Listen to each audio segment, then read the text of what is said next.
Hi friends, welcome back to our channel. Friends, మన channel cricket సంబంధించిన ప్రతి చిన్న అప్డేట్ మన ఛానల్లో రెగ్యులర్ వస్తుంటాయి. ఇంకా మన ఛానల్ని సబ్స్క్రైబ్ చేసుకోకపోతే ఫ్రెండ్స్ వెంటనే సబ్స్క్రైబ్ చేసుకోండి అండ్ పక్కన ఉన్న బెల్ని యాక్టివేట్ చేసుకోండి. అండ్ అదే ఇంకా మన వీడియోని లైక్ చెప్తే ఫ్రెండ్స్ వెంటనే లైక్ చేసి మన వీడియోలోకి అయితే ఎంటర్ చేద్దాం. ఫ్రెండ్స్ తప్పకుండా లైక్ చేయండి. లైక్ చేస్తే మన వీడియో మార్కెట్కి ఫాస్ట్ రీచ్ అవుతుంది. ఇక ఐపీఎల్ 2025లో మ్యాచ్ నెంబర్ 24 వచ్చేసి royal Challengers Bengaluru versus Delhi Capitals. ఇక ఈ సీజన్ లో రెండు టీంలు కూడా చాలా పటిష్టంగా కనబడుతున్నాయి. అన్ని డిపార్ట్మెంట్ లో, అటు బ్యాటింగ్ లో కానీ ఇటు బౌలింగ్ లో కానీ అన్ని డిపార్ట్మెంట్ లో రెండు టీంలు కూడా చాలా స్ట్రాంగ్ గా కనబడుతున్నాయి. ఢిల్లీ క్యాపిటల్స్ టేబుల్ లో ఫస్ట్ ప్లేస్ ఉంది. 3 మ్యాచ్లు అయితే గెలిచిళ్ళు. ఇక తర్వాత ఆర్సీబీ చూసుకుంటే ఆర్సీబీ కూడా టేబుల్ లో థర్డ్ ప్లేస్ అయితే ఉన్నారు. 4 మ్యాచ్లు 3 అయితే గెలిచిళ్ళు. ఇక ఈ మ్యాచ్ వచ్చేసి అక్కడ చిన్న సమయంలో జరగబోతుంది, బెంగళూరు యొక్క హోమ్ గ్రౌండ్ లో. మరి ఇక్కడ వికెట్ ఏ విధంగా ఉంటుంది? గత మ్యాచ్లో అయితే కొంచెం లో స్కోరింగ్ మ్యాచ్ మనం చూస్తున్నాం. అంటే యూజువల్గా చూసుకుంటే ఇక్కడ 200 స్కోర్స్ అయితే మనం చూస్తాం రెగ్యులర్గా. బట్ లాస్ట్ మ్యాచ్ ఇక్కడ కొంచెం లో స్కోరింగ్ మ్యాచ్ లాగానే మనకైతే కనబడ్డది. ఇక ఇక్కడ స్టార్ట్స్ ఒకసారి మనం చూసుకుంటే మొత్తం 95 మ్యాచెస్లో ఫస్ట్ బ్యాటింగ్ వేసి 41 టైమ్స్ గెలిచిళ్ళు, సెకండ్ బ్యాటింగ్ వేసి 51 టైమ్స్ అయితే గెలిచిళ్ళు. 4 మ్యాచ్లు నో రిజల్ట్గా ముగిసినాయి. ఒక మ్యాచ్ టై అయింది. యావరేజ్ ఫస్ట్ ఇన్నింగ్స్ స్కోర్ చూసుకుంటే 168.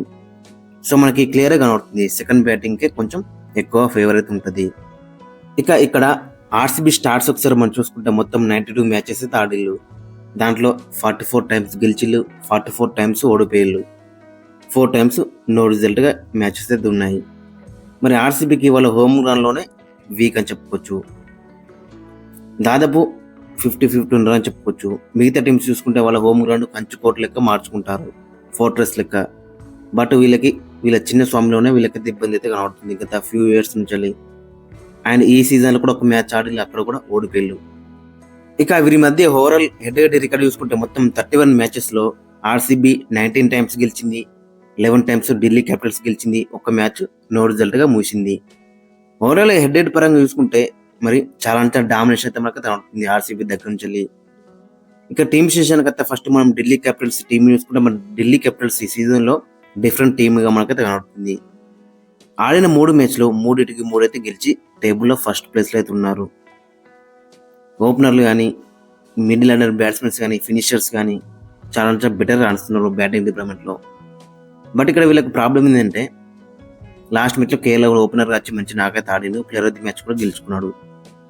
సో కాబట్టి మళ్ళీ అక్కడ ఫ్యాబ్ డు ప్లేసెస్ తిరిగి వస్తే మరి ఎయిర్ ప్లేస్లో ఆడతారనేది ఇంట్రెస్ట్ కనబడుతుంది.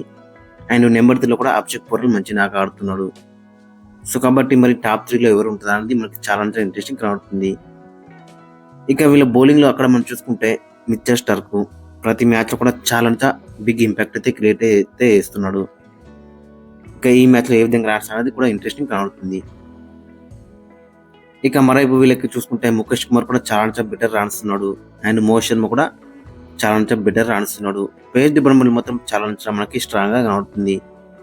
ఇక స్పిన్ డిపార్ట్మెంట్లో కూడా అక్కడ అక్షర్ పటేల్ ఉన్నాడు, కుల్దీప్ యాదవ్ ఉన్నాడు. వీళ్ళిద్దరు కూడా చాలా డేంజరస్ బౌలర్స్ అని చెప్పుకోవచ్చు. వీళ్ళిద్దరు కూడా చాలా మంచి ఫామ్లో అయితే ఉన్నారని చెప్పుకోవచ్చు. ఇక వీళ్ళకి తోడుగా విప్రజ్ నిగమ్ కూడా లెగ్ స్పిన్నరు, అతను కూడా మంచిగానే రాణిస్తున్నాడు. సో ఓవరాల్గా చూసుకుంటే బ్యాటింగ్లోని, బౌలింగ్లోని అన్ని డిపార్ట్మెంట్లో కూడా మనకి చాలా స్ట్రాంగ్గా కనబడుతుంది. బట్ వీళ్ళకి ప్రాబ్లం ఏంటంటే మరి జెక్ ఫ్రేజర్ మెరిట్లో ఫ్యాప్ నడుస్తారా అనేది చూడాలి. ఎందుకంటే ఫ్యాప్ డూప్లెసీకి ఇక్కడ మంచి రికార్డ్ అవుతుందని చెప్పుకోవచ్చు. గత సీజన్లో ఆర్సీబీ ఆడిండు అండ్ ఇక్కడ మంచి నాక్స్ అవుతున్నాయి. కాబట్టి ఖచ్చితంగా ఈ మ్యాచ్లో ఫ్యాప్ డూప్లెసీస్ ఆడే ఛాన్స్ అయితే మనకు ఎక్కువ కనబడుతుంది. బట్ ఎయిర్ ప్లేస్లో ఆడుతున్నది ఇంట్రెస్టింగ్ కనబడుతుంది. అది కూడా వీళ్ళకి ప్రాబ్లంగా మనకైతే కనబడుతుంది. ఇక ఫైనల్గా ప్లేయింగ్లో మనం చూసుకుంటే ఫ్యాప్ డూప్లెసీస్ అండ్ కేరళకు ఓపెనింగ్లో బరిలోకి దిగుతారు. ఇక 3లో జెక్ ఫ్రేజర్ మెర్గర్కు, 4లో అభిషేక్ పోరెల్, 5లో ట్రిస్టన్ స్టబ్స్, 6లో అక్షర్ పటేల్, 7లో విప్రాజ్ నిగమ్, 8లో కుల్దీప్ యాదవ్, 9లో మిచెల్ స్టార్క్, 10లో ముఖేష్ కుమార్, నెంబర్ 11లో Mohit Sharma and impactor Ashutosh Sharma. Last match Faf du Plessis అయితే ఆడలేడు. సో ఈ మ్యాచ్కి తిరిగి వచ్చే ఛాన్స్ అయితే మనకు ఎక్కువగా ఉంటుంది in place of Sameer Rizvi. ఇక మరోవైపు ఆర్సీబీ చూసుకుంటే ఆర్సీబీ కూడా చాలా డేంజరస్ టీమ్గా మనకైతే కనబడుతుంది. లాస్ట్ మ్యాచ్ ముంబై ఇండియన్స్ని ఓడి వస్తున్నారు వాళ్ళ హోమ్ గ్రౌండ్లో.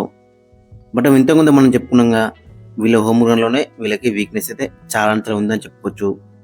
బట్ ఎనీవే ఈ సీజన్లో మాత్రం చాలా డిఫరెంట్ టీమ్గా మనకైతే కనబడుతుంది ఆర్సీబీ. బ్యాటింగ్లో అని, బౌలింగ్లో అని, ఫీల్డింగ్లో అని అన్ని డిపార్ట్మెంట్లో కూడా ఈక్వల్గా కాంట్రిబ్యూట్ అయితే చేస్తున్నారు ప్రతి ఒక్క ప్లేయరు. లాస్ట్ మ్యాచ్లో మనం చూసినాగా ఫిల్ సాల్ట్ డిసప్పాయింట్ చేసినా అని విరాట్ కోహ్లీ దగ్గర నుంచి మంచి నాక్ అయితే వచ్చింది. అక్కడ 67 రన్స్ అయితే స్కోర్ చేసిండు 159 స్ట్రైక్ రేట్తోని. ఇక తర్వాత నెంబర్ 3 వచ్చిన పడికల్ కూడా 37 అయితే కొట్టిండు 22 బాల్స్లో 2 4s అండ్ 3 6s 168 స్ట్రైక్ రేట్తోని. సో చాలా బెటర్ ఆడుతుంది పడికల్ కూడా. ఇక తర్వాత రజత్ పతిదర్ కూడా 64 అయితే కొట్టిండు. దాంతో ప్లేయర్ ఆఫ్ ది మ్యాచ్ కూడా గెలుచుకున్నాడు ఆ మ్యాచ్లో. 5 4s 4 6s 200 స్ట్రైక్ రేట్తోని. సో రజత్ పతిదర్ కెప్టెన్సీ అయితే ప్రతి మ్యాచ్లో కూడా మనకైతే కనబడుతుంది. సో ఈ మ్యాచ్లో కూడా అదే ఎక్స్పెక్ట్ చేస్తున్నాం. ఇక తర్వాత వీళ్ళకి జితేష్ శర్మ ఉన్నాడు, టీమ్ డేవిడ్ ఉన్నాడు, లివింగ్స్టన్ ఉన్నాడు. సో వీళ్ళకి చాలా బ్యాటింగ్ అయితే మనకు కనబడుతుంది. లాస్ట్ మ్యాచ్ మనం చూసినాక జితేష్ శర్మ కూడా 40 అయితే కొట్టిండు 19 బాల్స్లో.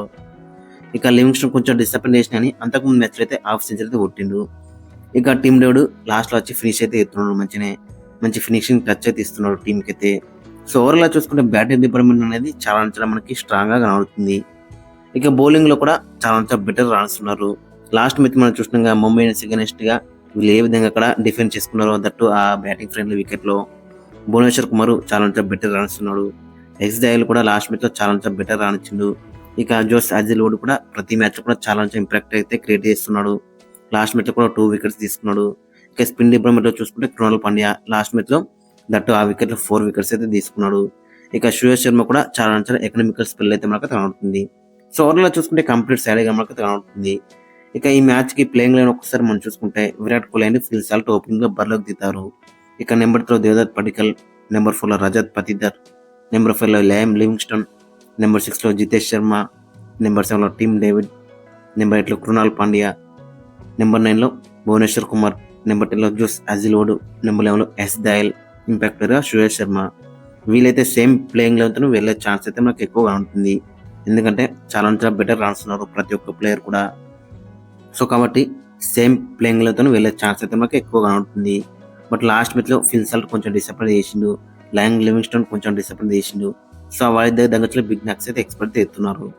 ఇక మరోవైపు ఢిల్లీ క్యాపిటల్స్ ఫ్యాబ్ డూప్లెసిస్ తిరిగి వచ్చే ఛాన్స్ అయితే మనకు ఎక్కువగా ఉంటుంది in place of Sameer Rizvi. అదొక మార్పు చేసే అవకాశం అయితే మనకు కనబడుతుంది మరి ఢిల్లీ క్యాపిటల్స్ దగ్గర నుంచి. బట్ ఎనీవే ఢిల్లీ క్యాపిటల్స్ కూడా చాలా స్ట్రాంగ్ గా మనకు కనబడుతుంది. కేఎల్ రాహుల్ కూడా లాస్ట్ మ్యాచ్ లోనే మంచి నాక్ కొట్టి వస్తున్నాడు. ఇక తర్వాత మనం చూసుకుంటే అశుతోష్ శర్మ ఫస్ట్ మ్యాచ్ లో ఏ విధంగా రాణించడం మనం చూసినాం. సో ఢిల్లీ క్యాపిటల్స్ దగ్గర కూడా చాలా డేంజరస్ బ్యాట్స్మెన్స్ అయితే మనకు కనబడుతున్నారు. ఇక వాళ్ళ బౌలింగ్ నోట్ కూడా చాలా స్ట్రాంగ్ గా మనకు కనబడుతుంది. సో రెండు టీంలు కూడా చాలా పటిష్టంగా కనబడుతున్నాయి. ఫ్రెండ్స్ మరి మీ యొక్క ఒపీనియన్ కింద కామెంట్స్ కింద మెన్షన్ చేయండి. మరి ఏ టీం గెలుస్తుంది అండ్ మీకు ప్లేయింగ్ కూడా కింద కామెంట్స్ కింద మెన్షన్ చేయండి.